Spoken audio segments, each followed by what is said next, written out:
حالات ایسے جا رہے ہیں کہ اگر مجھے کنویں میں بائک چلانے کو بھی کہا جائے نا تو وہ بھی کر لوں گی، وہ بے صبری سے بولی۔ تو عافیہ نے بتایا، تمہیں یاد ہوگا سال بھر پہلے میں ربانی ہاؤس میں ایک بچے کو ٹیوشن پڑھانے جایا کرتی تھی۔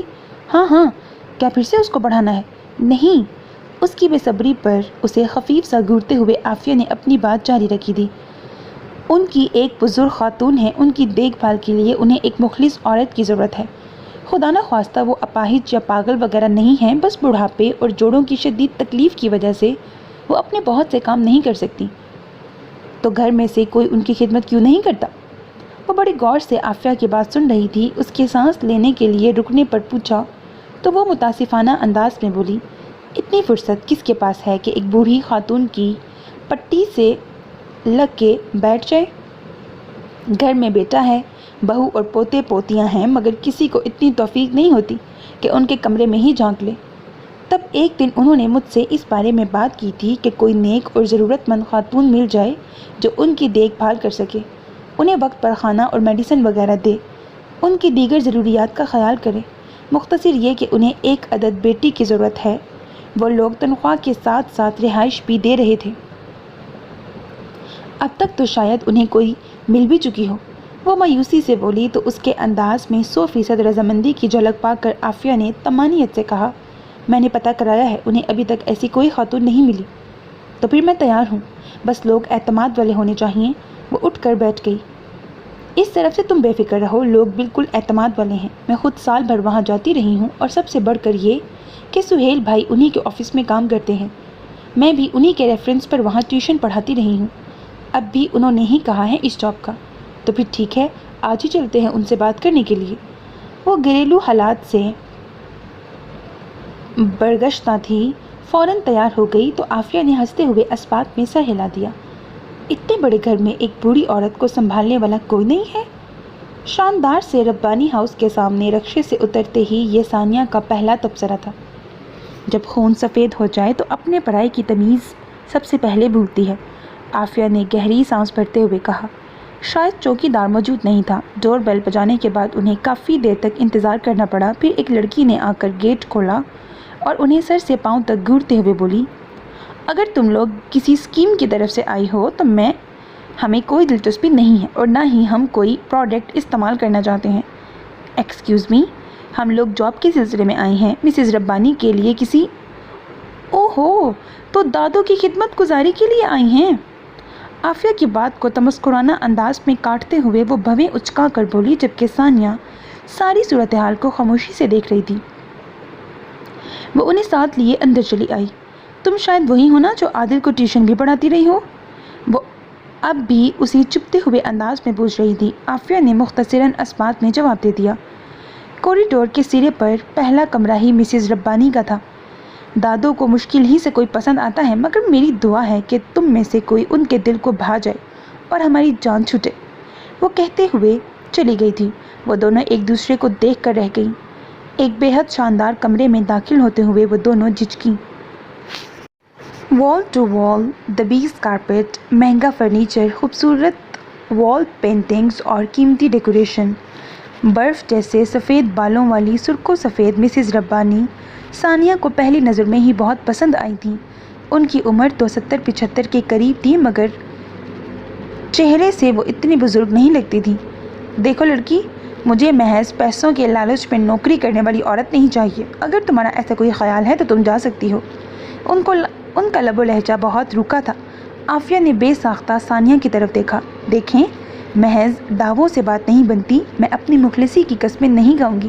بہرحال اتنا ضرور کہوں گی کہ میں آپ کی تمام ڈیمانڈ سے واقف ہوں اور ان پر رضامند ہونے کے بعد ہی یہاں آئی ہوں۔ وہ گہری نظروں سے ثانیہ کو دیکھ رہی تھیں۔ میری ڈیمانڈ تو یہ بھی ہے کہ میرے پاس جاب کرنے والی 24 گھنٹے میرے ساتھ رہے، مجھے منظور ہے۔ وہ جس طرح اچانک بولی تھی اس پر مسز ربانی تو حیران ہوئی ہی تھی۔ عافیہ بھی چٹپٹا گئی۔ پہلے گھر میں تو پوچھ لو ثانیہ۔ کس سے پوچھ لوں؟ ماں باپ سے یا بھائی بہن سے؟ اس نے تلخی سے کہا تو وہ چپ سی ہو گئی۔ کیا تمہارا اپنا گھر نہیں ہے؟ مسز ربانی کو اب اس معاملے میں دلچسپی محسوس ہوئی تھی۔ جواباً ثانیہ نے انہیں مختصراً اپنے تمام حالات بتا دیے۔ تو ٹھیک ہے، تم کل سے آ جاؤ، مگر میں پہلے ہی بتا دوں کہ میں کسی بھی معاملے میں تم سے غیر مطمئن ہوئی تو تمہیں نوکری سے ہاتھ دھونا پڑے گا۔ اسی لیے بہت سوچ سمجھ کر چچا کا گھر چھوڑنا، یہ نہ ہو کہ کل کو نہ یہاں کی رہو نہ وہاں کی۔ آپ بے فکر رہیں، اس کی گارنٹی میں دیتی ہوں۔ آپ جانتی ہیں کہ میں پہلے بھی اس گھر میں جاب کر چکی ہوں۔ عادل کو پورا سال ٹیوشن پڑھایا ہے میں نے، اور میرے بڑے بھائی آپ ہی کی فیکٹری میں جاب کر رہے ہیں۔ اور ایک بار آپ نے بھی مجھ سے کہا تھا کہ کسی ایماندار خاتون کے لیے، تو پھر تم کل سے آ جانا، میں تمہیں سارا کام سمجھا دوں گی۔ انہوں نے ثانیہ سے کہا تو وہ متشکر سی اٹھ کھڑی ہوئی۔ تنخواہ نہیں پوچھو گی؟ انہوں نے قدرے حیرت سے پوچھا تو وہ طمانینت سے بولی، میرے لیے سب سے بڑا مسئلہ سر چھپانے کا ٹھکانہ تھا، وہ حل ہو گیا تو باقی کوئی مشکل ہی نہیں رہی۔ پھر بھی میں کسی الجھن میں نہیں پڑنا چاہتی۔ فی الحال میں تمہیں 5,000 مہینہ دوں گی، اور جب مطمئن ہو جاؤں گی تو اپنی مرضی سے اس رقم کو بڑھا دوں گی۔ انہوں نے صاف گوئی سے کہا تو وہ بے ساختہ مسکرا دی۔ عافیہ بھی خوش ہو گئی تھی۔ رہائش کے ساتھ 5,000 کی آفر بہت پرکشش تھی، وہ بھی اس صورتحال میں کہ گھرانہ بھی بااعتماد تھا اور کام بھی اتنا مشکل نہیں تھا۔ شکر ہے اللہ کا، یہ مشکل تو حل ہوئی۔ واپسی پر وہ بہت مطمئن تھی، مگر عافیہ اتنی خوش نہیں تھی۔ پہلے تم گھر میں بات تو کر لیتی ثانی، وہ لوگ تمہیں کسی کے گھر میں ٹھہرنے کی اجازت کبھی نہیں دیں گے۔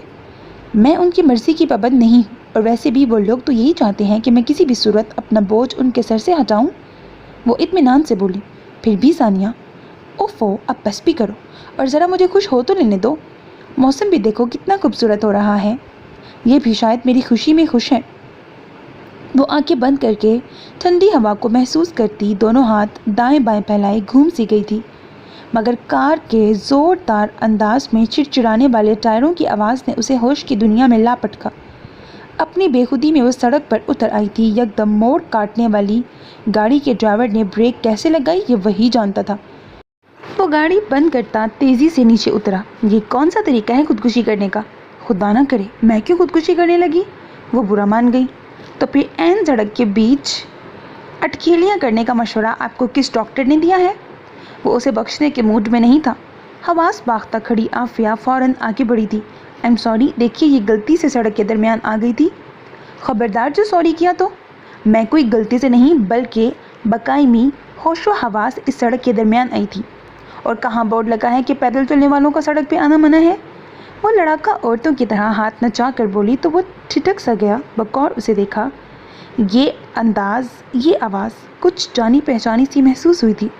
اس کے ذہن میں جماکا سا ہوا، یہ وہی لڑکی تھی جس نے اسے اندھا سمجھتے ہوئے اس کا ہاتھ تھام کر زبردستی روڈ کراس کرا دی تھی۔ اسی اثنا میں عافیہ بھی اسے پہچان چکی تھی، تب ہی تو نادم ہو رہی تھی، مگر ثانیہ صاحبہ اپنی جذباتیت میں کوئی بات سمجھ جائیں یہ ناممکنات میں سے تھا۔ آپ کو اپنے ڈراموں کے لیے اور کوئی جگہ نہیں ملتی؟ خواہ کسی دن اوپر اٹھ گئی تو پچھتانے کا موقع بھی نہیں ملے گا، وہ سخت لہجے میں کہہ رہا تھا۔ ثانیہ بے یقینی سے اسے دیکھنے لگی۔ ارے آپ کے منہ میں خاک، میں کیوں مرنے لگی بھلا؟ اور یہ سڑک کون سا آپ کی بیگم کو جہیز میں ملی ہے جس پر صرف آپ ہی چل سکتے ہیں؟ خبردار جو مجھے کوئی بد دعا دینے کی کوشش کی تو۔ سکتہ ٹوٹتے ہی وہ شروع ہو گئی تھی۔ وہ کوفت سے سر ہلاتا گاڑی میں جا بیٹھا۔ عافیہ نے اسے بازو سے تھام کر کنارے پر گھسیٹ لیا، جو دھول اڑاتی گاڑی کے پیچھے اب بھی باتیں سنا رہی تھی۔ ساری خوشی غارت کر دی اس سڑیل نے۔ تم نے بھی تو قسم ہی کھا لی ہے اس کو ستانے کی۔ عافیہ نے اسے ڈانٹا تو وہ چونک کر اسے دیکھنے لگی۔ یہ وہی تھا جسے اندھا سمجھ کر تم نے سڑک پار کرائی تھی؟ عافیہ نے یاد دلایا تو بے ساختہ اس کے ہونٹوں سے گہری سانس خارج ہوئی تھی۔ اس نے سر ہلایا۔ میں بھی کہوں یہ دھواں سا کہاں سے اٹھتا ہے؟ گھر پہنچتے ہی اس نے اپنی جاب کا